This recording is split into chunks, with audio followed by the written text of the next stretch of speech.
मुझे कल एक ऐसी घटना हुई, उसके बाद मुझे लगा कि मुझे थोड़ा सा आपके साथ डिस्कस करना चाहिए अभी जो मुद्दा चल रहा है कश्मीर वाला। वो ये समझने के लिए कि एक सिविल सर्वेंट होने के नाते आपकी भविष्य में क्या जिम्मेदारी होगी, और इसी पर्सपेक्टिव से आपको परीक्षा में अपनी बात कहनी भी चाहिए, है ना।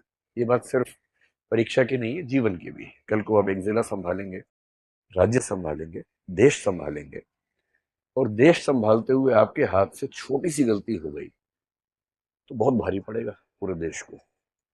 इसलिए हमारा होश दुरुस्त रहे, जोश कंट्रोल में रहे, दिमाग ठीक से काम करता हो, ये बहुत जरूरी है।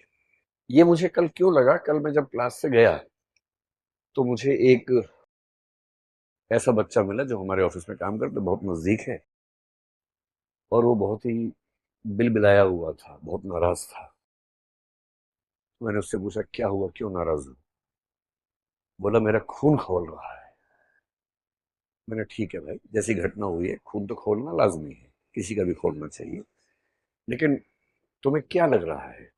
बोला मेरा मन कर रहा है कि आग लगा दूं। मैंने ठीक है, गुस्सा आना स्वाभाविक है। बोला आज मैं कहीं से आ रहा था, रास्ते में मेरे पड़ोस में, जब मैं बस वस में था कहीं, मेरे साथ में एक मुस्लिम व्यक्ति बैठा हुआ था। एक सेकंड को मुझे लगा कि हमला कर दूं उसके ऊपर, लेकिन मैंने खुद को रोक लिया।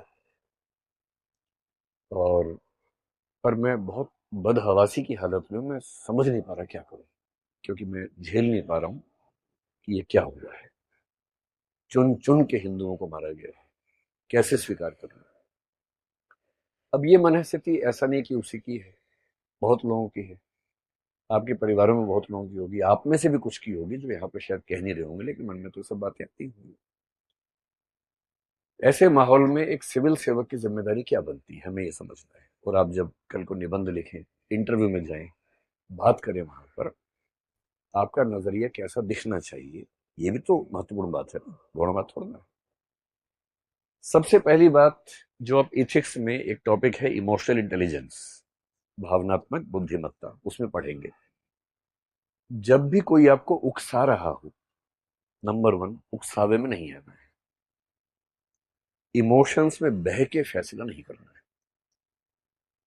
कोई भी ऐसा फैसला जिसके दूरगामी परिणाम है, वो इमोशन से बह के नहीं करना है। थोड़ा सा वहां से हट के, न्यूट्रल होके, सोच के समझ के फिर करना है। तो जब जब मन में ऐसा भाव किसी के आए, एक बार थोड़ा सा वहां से खुद को हटाना और गहराई में सोचना। सोचते कैसे हैं, जब आप क्यों हुआ, कैसे हुआ, किसने किया, उनका क्या पर्पस था, कहीं मैं उनका पर्पस पूरा तो नहीं कर रहा, मुझे क्या करना चाहिए। जब आप इस तरह से चीजों को ब्रेक करके सोचते हैं, तो आप एक अच्छे लेखक भी बनेंगे, एक अच्छे इंटरव्यू के उम्मीदवार भी बनेंगे, एक अच्छे सिविल सर्वेंट और अच्छे नागरिक भी बन जाएंगे। तो उसको मैंने कल थोड़ा संक्षेप में समझाया, तो मुझे उस समय ये लगा कि मेरी जिम्मेदारी है कि मैं कम से कम क्लास में आप लोगों से भी बात करूं, और आप लोग अपने अपने परिवार के लोगों से बात करें। जब माहौल बहुत खराब हो, तो अपने हिस्से का माहौल ठीक करना तुम्हारी जिम्मेदारी है ही। हर व्यक्ति तक तो हम नहीं पहुंच सकते, पर जहां तक पहुंच सकते हैं वहां तक कम से कम माहौल को ठीक करना, समझना, समझाना बहुत जरूरी चीज है। जब भी ऐसा हो तो पहले सोच के देखिए कि कौन है जिसने ये किया होगा। और समझदारी का मूल लक्षण पता है क्या है, आप चीजों को अलग कर पाते हैं, चीजों को मिला के एक नहीं करते हैं। जो चीजें अलग अलग हैं उनको अलग अलग करके देख पाने की क्षमता आपके अंदर है। ये किसने किया होगा, कौन होगा। और इसका सबसे सिंपल तरीका समझने का क्या होता है, जिसको इससे फायदा होगा उसने किया होगा। अभी एक पर्सपेक्टिव ये चल रहा है कि पाकिस्तान ने किया है, कुछ लोग ये पर्सपेक्टिव बना रहे हैं कि सारे मुसलमानों ने मिलकर ऐसा किया है, मुसलमान लोग चाहते हैं कि हिंदुओं को मार दिया जाए। और जो इमोशनल लोग हैं बहुत ज्यादा, उनको भड़काना सबसे आसान काम दुनिया में होता है। अगर हम दो ऑप्शन लेके चलें, एक लेके चलें कश्मीर के मुसलमान, एक लेके चलें पाकिस्तान। भाई पाकिस्तान को एक कह रहा हूं, पाकिस्तान भी एक नहीं है, पाकिस्तान की आर्मी अलग है, पाकिस्तान की सरकार अलग है, पाकिस्तान की जनता अलग है। कश्मीर के मुसलमानों को ऐसा करने से क्या फायदा होगा, फायदा होगा या नुकसान होगा, नुकसान होगा। इतने सालों की दहशतगर्दी के बाद 1980 के दशक के अंत में जो माहौल बिगड़ा, तब से बिगड़ा ही हुआ था।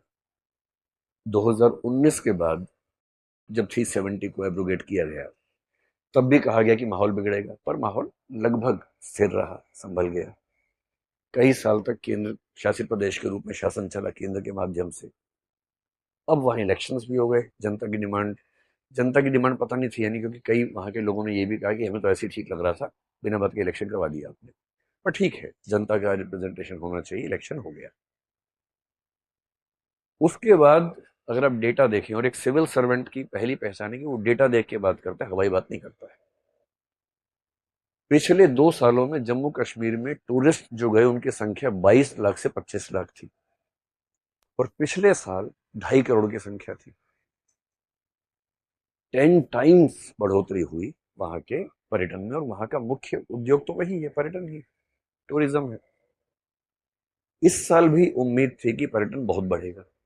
गर्मी थोड़ी पहले आ गई। गर्मी पहले आने का मतलब वहां का टूरिज्म बढ़ेगा, क्योंकि अप्रैल में ही जो इलाका आमतौर पर मई जून में आबाद होता था, वो अप्रैल से ही आबाद होना शुरू हो गया, क्योंकि गर्मी ज्यादा हो गई, लोग जाने लग गए। वहां का टूरिज्म बढ़ने से क्या हो रहा है, वहां के लोग खुशहाल है। और ये इमोशनल हो के ये कहना कि हमारी जमीन है, भारत छोड़ दो, भारत वाले चले जाओ, वो 2 दिन की बात अलग है। पर जिस देश से आपको रोज रोजी रोटी मिल रही हो, आप चाहेंगे कि उस देश के साथ आपका संबंध अच्छा रहे। कोई भी चाहेगा। ये पेट भरा रहेगा तो आप सब बातें कर सकते हैं, पेट ही खाली होगा तो क्या बात करेंगे।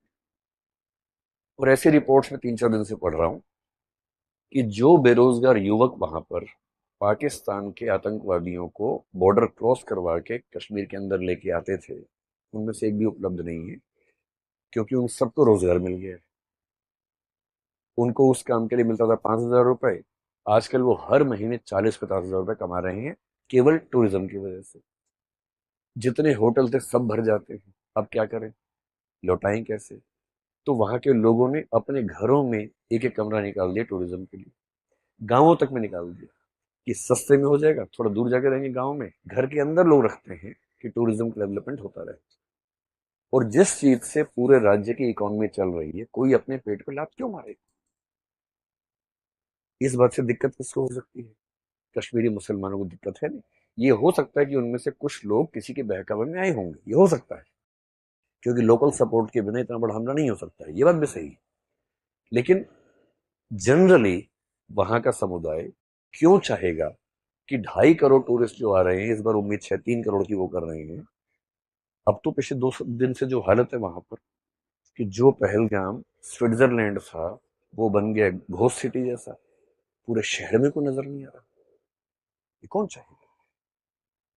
तो मेरी पहली बात है, समझने का तरीका यह है कि कश्मीर का सामान्य मुसलमान, 2-4 अपवादों की बात मैं नहीं कर रहा हूं जो लोकल सपोर्ट कर रहे होंगे, सामान्य मुसलमान ये नहीं चाहता होगा, क्योंकि उसका तो रोजगार बढ़ रहा है, आय बढ़ रही है, वो ऐसा क्यों चाहेगा।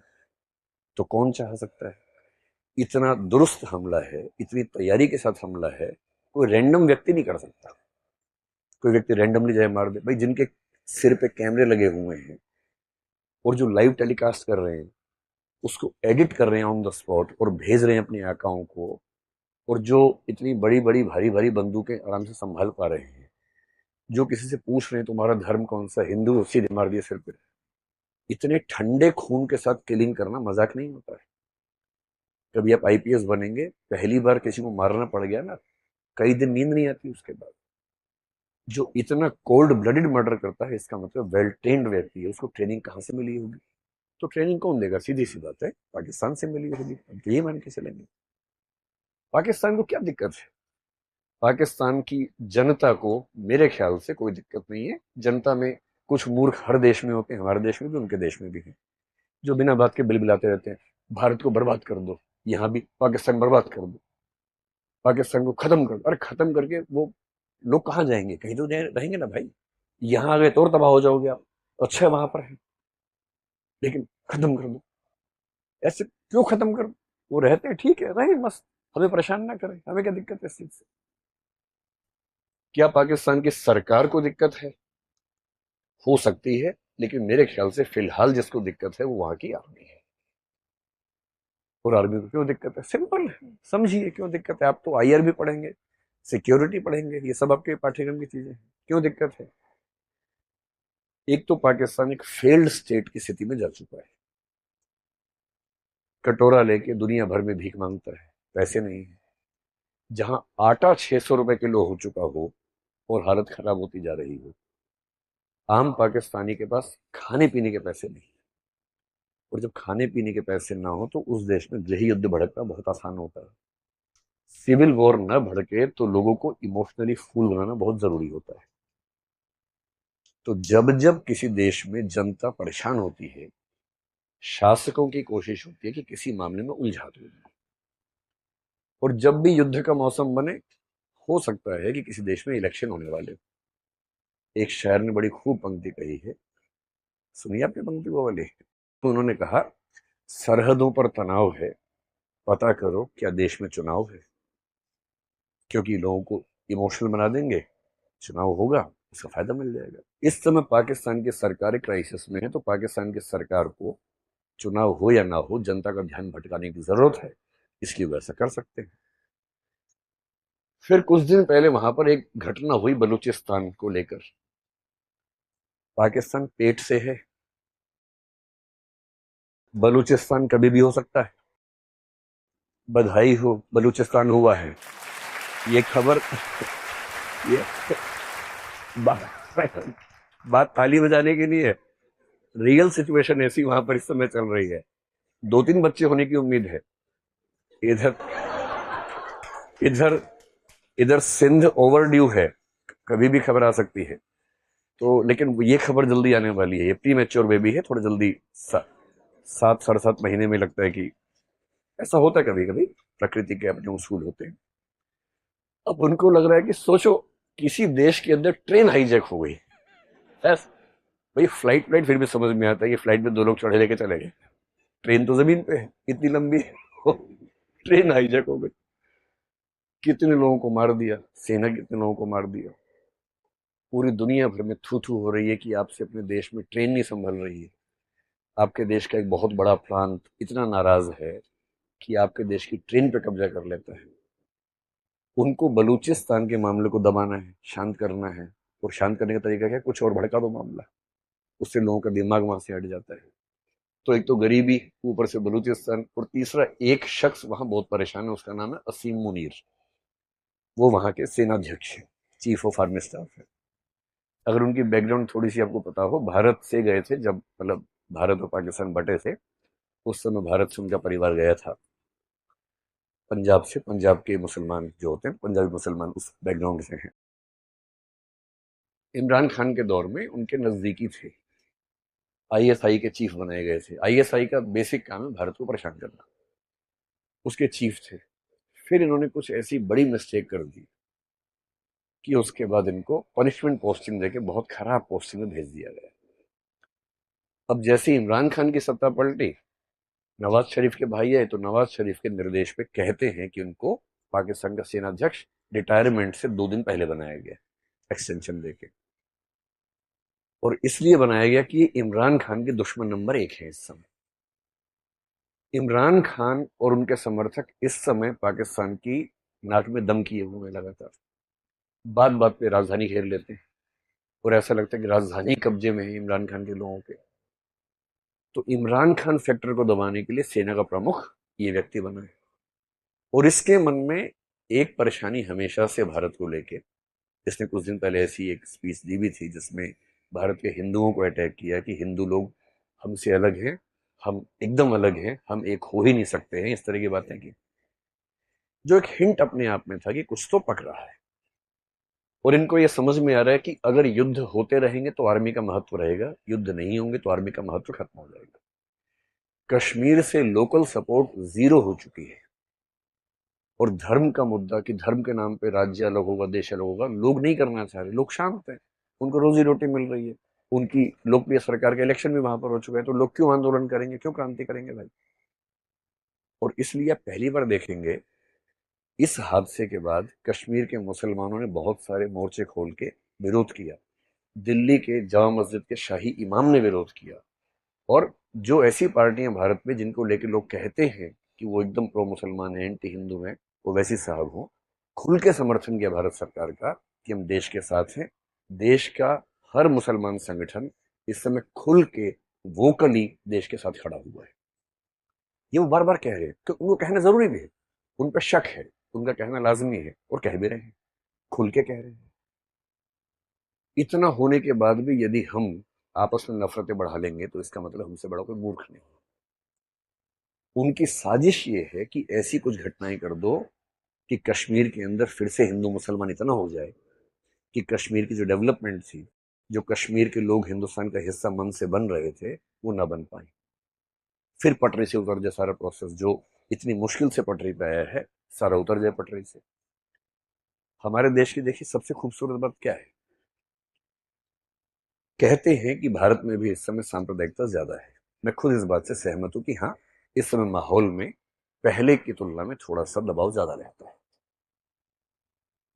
पर एक बात पे जो गर्व करना चाहिए वो ये है, आप इमेजिन कीजिए कि पाकिस्तान या बांग्लादेश में वहां के माइनॉरिटीज ने वहां की मेजोरिटी के 25 लोगों को मारा होता तो पूरे देश में क्या हाल होता। हमारे देश की सबसे बड़ी उपलब्धि ये है, 3 से 4 दिन इस घटना को हो गए, पूरे देश में एक जगह भी दंगा नहीं हुआ है।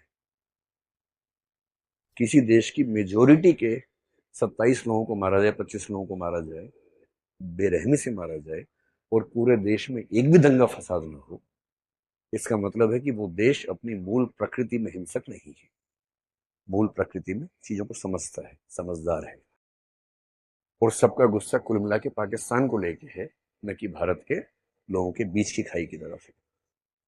अब ऐसे मामले में सॉल्यूशन क्या है? अगर कोई आपसे पूछे कि ऐसी स्थिति में अगर आप होते समाधान करने वाले, सॉल्यूशन करने वाले, तो आप क्या करते? अगर हमने कश्मीर का बाइकआउट कर दिया, टूरिज्म खत्म कर दिया, तो जीत हमारी हुई या उनकी हुई? तो उनकी जीत हो गई।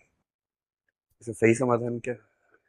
कश्मीर में जहां जहां टूरिज्म होता है वहां वहां सिक्योरिटी इतनी कायदे से बढ़ाई जाए और टूरिज्म 2.5 करोड़ की जगह बढ़ के 3-4 करोड़ हो जाए, ताकि कश्मीर के जो थोड़े बहुत बच्चे अभी भी दुविधा में हैं, उनकी दुविधा भी स्थायी रूप से खत्म हो। इसलिए कश्मीर का टूरिज्म खत्म करने का मतलब है कि आप उनके शिकार हो गए, आप उनके झांसे में आ गए, आपने वो काम कर दिया जो वो चाह रहे थे। ये नहीं करना है। वो दूसरा क्या चाह रहे हैं कि भारत के मुसलमानों को इनसिक्योरिटी हो जाए, उनको लगे हिंदू ऐसे हैं, हिंदुओं को इनसिक्योरिटी मुसलमानों से हो जाए। जिस मामले में हमारे देश ने एकदम ठीक स्टेप लिया, पिछले 3-4 दिन में एक भी ऐसी घटना नहीं हुई जो चिंता वाली हो, क्योंकि भारत के हिंदू इस बात को समझ रहे हैं कि दुश्मनी अपने परिवार के लोगों से नहीं है, दुश्मनी बाहर के लोगों से है। और सरकार की भूमिका क्या होती है? जॉइंट फैमिली के मुखिया वाली, संयुक्त परिवार। संयुक्त परिवार में कभी शांति नहीं होती है। 4 भाई हैं, चारों के आपस में झगड़े चलते रहते हैं। इसकी पत्नी उसकी पत्नी से नाराज है, इसका पति इसके पति से नाराज है, ज्यादा मैं कमाता हूँ, खाता ज्यादा ये है, ये मोटा हो गया है, मैं पतला हो गया हूँ, ज्यादा रिसोर्सेज मुसलमानों पे खर्च हो रहे हैं, ज्यादा संसाधन हिंदुओं पे खर्च हो रहे हैं। ये सब ज्वाइंट फैमिली में चलता है, चलता रहेगा। लेकिन कोई ज्वाइंट फैमिली घर के अंदर के झगड़ों को बाहर लेके नहीं जाती है। और सरकार एकदम सही कर रही है, नहीं लेके जा रही है। सरकार ने सारे स्टेप पाकिस्तान के खिलाफ लिए। नदी के मामले पे हमने एक स्टेप लिया। इन स्टेप्स का असर समय के साथ दिखेगा। और अभी आप में से कई लोगों का मन कर रहा होगा कि युद्ध हो ही जाना चाहिए। इस समय जो है ना, वॉर वॉर लाइक सिचुएशन है। एक बात हमेशा ध्यान रखनी है, अगर युद्ध हुआ तो फायदा किसको होगा? सेनाओं को फायदा होगा, विशेष रूप से बाहर की सेना को। भारत की सेना भारत के सिविल एडमिनिस्ट्रेशन के अंडर काम करती है। पाकिस्तान की सेना और आजकल बांग्लादेश की सेना लगभग सिविल एडमिनिस्ट्रेशन की टक्कर में या उससे ऊपर काम कर रही है। उन सेनाओं को मोहलत मिलेगी, उन सेनाओं को फिर से सांस मिलेगी कि हमारा अस्तित्व ठीक चल रहा है। युद्ध होना हमेशा ध्यान रखना है, युद्ध केवल तब करना है जब कोई चारा ना बचे। एथिक्स के पेपर में एक टॉपिक है इंटरनेशनल एथिक्स, उसमें युद्ध एक सब टॉपिक है कि युद्ध अपने आप में कितना नैतिक है, कितना अनैतिक है। तो उसका एक ही उत्तर है, जब तक युद्ध टल सकता है युद्ध को टालना चाहिए, जब टलना संभव ना हो तो करना चाहिए। साहिर साहब ने एक बड़ी अच्छी नज्म लिखी थी जिसमें उन्होंने कहा जंग तो खुद एक मसला है, जंग क्या मसलों का हल देगी। आज खून और लाशें देगी, कल भूख और एहतियाज देगी। इसलिए ए शरीफ लोगों, जंग टलती रहे तो बेहतर है, हमारे और आपके घरों में शम्मा जलती रहे तो बेहतर है। ये होना चाहिए दिमाग का स्टैंड। लेकिन लेकिन आत्मसम्मान, आत्मरक्षा बहुत जरूरी मसले हैं। और जब ऐसी नौबत आ जाए कि अब कोई रास्ता नहीं बचा है, तब युद्ध करना जरूरी होता है। लेकिन ये क्लियर होना चाहिए कि ऐसी नौबत आ गई है। और बहुत अच्छे अच्छे लोगों ने, एक बहुत अच्छे दार्शनिक हुए थे नीत्शे, एक बहुत अच्छे दार्शनिक हुए थे हेराक्लाइटस, इन सब लोगों ने कहा कि कभी कभी किसी समाज के जिंदा रहने के लिए युद्ध बहुत जरूरी होता है। दिनकर एक कवि हुए, कुरुक्षेत्र में उन्होंने एक बात लिखी, पांडवों और कौरवों के बीच में युद्ध की बात चल रही है और बहुत परेशान है युधिष्ठिर कि युद्ध हमने लड़ा, अच्छा किया कि बुरा किया। युद्ध खत्म हो गया महाभारत में, शांति पर्व महाभारत का अंतिम हिस्सा है। युधिष्ठिर गिल्ट फीलिंग से भरे हैं कि हमने 5 भाइयों के हक के लिए 100 कौरवों की लाशें बिछा दी, लाखों लोग मार दिए, कितना बुरा काम हमने किया। और वो भीष्म पितामह के पास गए हैं कि मैं इस गिल्ट फीलिंग से मरा जा रहा हूं, आप इस पे क्या कहते हैं। भीष्म पितामह ने बहुत लंबी डिस्कशन की, जिसमें एक पॉइंट सेंटर में है कि युद्ध तब तक नहीं करना है जब तक जरूरी ना हो, जरूरी हो जाए तो करना है। और करना है तो युद्ध की नैतिक जिम्मेदारी उसकी नहीं है जिसने आत्मरक्षा में किया है, युद्ध की नैतिक जिम्मेदारी उस पे है जिसने युद्ध पैदा करने की कंडीशंस क्रिएट की है। और तब वो एक पंक्ति कहते हैं, रुग्ण होना चाहता कोई नहीं, रुग्ण मतलब बीमार, रुग्ण होना चाहता कोई नहीं, रोग लेकिन आ गया जब पास हो, तिक्त औषधि के सिवा उपचार क्या, शमित होगा वह नहीं मिष्टान से। अगर रोग पास आ ही गया है तो मिठाई से थोड़ा ना समाधान होगा, कड़वी दवाई खानी ही पड़ेगी, खानी पड़ेगी तो खाएंगे, ऐसा क्या है। इसलिए एक सिविल सर्वेंट का पर्सपेक्टिव क्या है, सबसे पहले समझना है कि इन सिचुएशंस के मूल में क्या है, उनके इरादे क्या हैं। हमें उनके इरादे पूरे नहीं करने हैं, उनके इरादों को समझकर शांति से, धैर्य से, समझदारी से निर्णय करना है, उकसावे में नहीं आना है।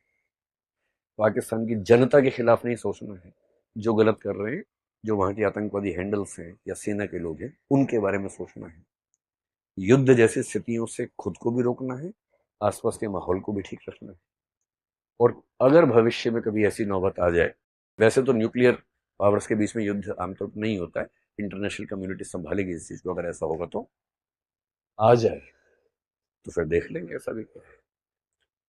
और एक हमारे बड़े अच्छे शायर हुए वाहिद अली वाहिद नाम के, बड़ी सुंदर कविता लिखी है। और ध्यान रखना है, धर्म से मुसलमान है और कविता लिखी है भारत के सम्मान में, बड़ी शानदार। क्योंकि दिक्कत है कि हमारे दिमाग में पाकिस्तान और मुसलमान कई बार समानार्थक बन के आता है। ये गलती भूल के भी नहीं करनी, भूल के भी नहीं करनी।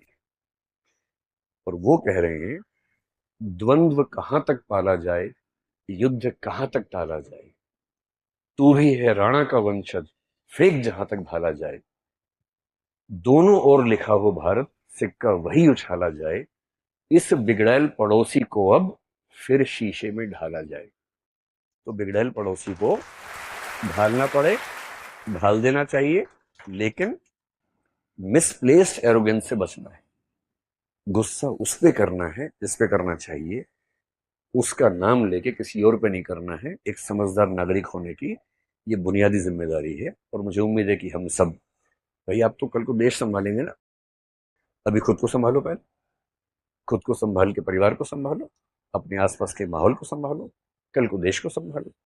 और युद्ध अगर इमोशंस में होने लग गए तो दुनिया में कोई बचेगा नहीं, इतने युद्ध होंगे, दुनिया खत्म हो जाएगी। तो युद्ध निजी जीवन में भी तभी करना है जब कोई चारा ना हो, जब तक बातचीत से मामला बने बना। और अच्छा युद्ध बंदूकों से नहीं होता है, मनोविज्ञान के स्तर पे होता है, इंटरनेशनल कम्युनिटी को साथ लेके होता है, जो हमने कर लिया है पहले ही। अगर चीन और बांग्लादेश को भी कमेंट करना पड़ ही गया फाइनली, इसका मतलब है कि नैतिक दबाव हमने दुनिया भर में बना दिया है। युद्ध होता है आर्थिक स्तर पर, कमर तोड़ने का तरीका बंदूक नहीं होता है, कमर तोड़ने का तरीका इकोनॉमी को हिलाना होता है, जो हमने पहले स्टेप्स ले लिए। इन सब से बात ना बने तो अंत में होता है कि बंदूक उठाओ और काम शुरू करो। लेकिन वो बहुत बात की बात है और उसके लिए पागलपन तो एकदम ठीक नहीं। क्या मैं आपको समझा पाया? और ये एक मुद्दा था। किसी भी मुद्दे पर पर्सपेक्टिव इस तरह से रखना है, समग्र, मूल कारण पे जाना है, उथली बातों से बचना है, और जो सही समाधान है मल्टीफेसेटेड, मल्टीप्रॉन्ग्ड, बहुपक्षीय समाधान, उसको लेके आगे बढ़ना है। ठीक।